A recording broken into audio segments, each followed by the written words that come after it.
And these writers decided that they wanted to use their literary work to propagate Christianity.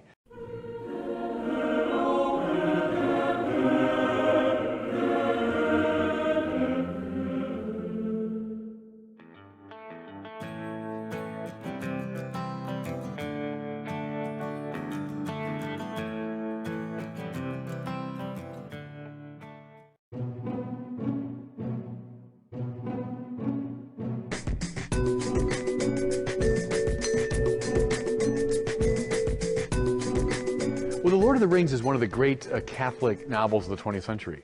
J.R.R. Tolkien was the member of a writers group at Oxford called the Inklings. C.S. Lewis was part of that. So was Charles Williams.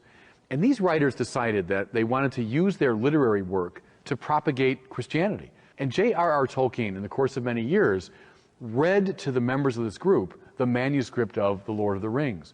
He said to in one of his letters that Lord of the Rings began implicitly as a Catholic novel, but as it unfolded, it became explicitly Catholic. So where is it? Where do you see the symbolism in The Lord of the Rings? First of all, remember, Tolkien was a soldier during the First World War.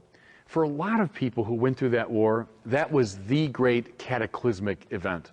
They saw human dysfunction on full display. And Tolkien is not the least bit naive about the human condition. He knows the power of sin. And so, at the heart of The Lord of the Rings is a story of human depravity. You have the ring, which is identified as a ring of power. Sauron wants this ring of power back, and with it, he will be able to dominate the world and to impose upon it this terrible oppression.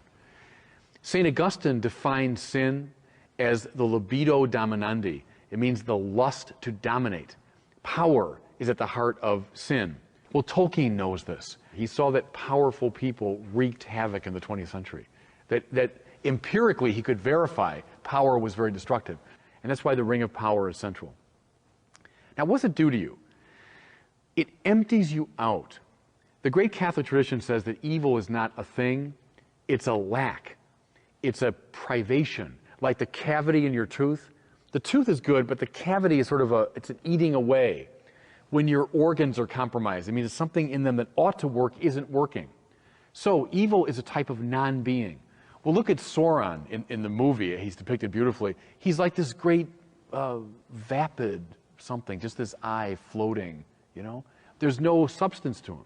Gollum is a fallen hobbit. He was a hobbit many, many years before, but through his own evil, his own sin, he had become deformed.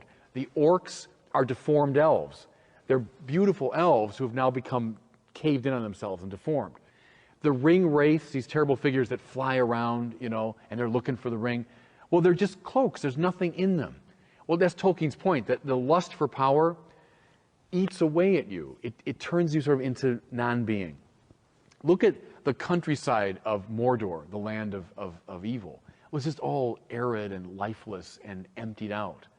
That's what sin does. That's a picture of sin. Okay. Now, what's the solution? And here you see how deeply Christian Tolkien is. Somebody has got to take this ring of power, has got to go back to where it was made and destroy it in its own country. Our instinct is always to say, get the strongest, most powerful, most cunning and wily and maybe even unjust person to take on these unjust enemies. No, you find the smallest, humblest, least likely character, and he's the one that will effectively undermine them. You know, in martial arts, there's a thing called Aikido. And Aikido is a martial art that engages the enemy, but in an odd way, non-violently. Its purpose is to get out of the enemy's way and to use the aggression of the enemy against him. So you're a little person, and here comes charging at you your enemy. Well, in Aikido, you don't fight him directly. You deftly get out of the way and send him flying. You use his momentum and you take him and throw him down. How does Christ battle evil? He doesn't come as a warrior. He doesn't come fighting evil on its own terms. I will beat injustice with a greater injustice. I will conquer violence with a greater violence. Rather, he allows the violence of the world and the evil of the world to spend itself on him.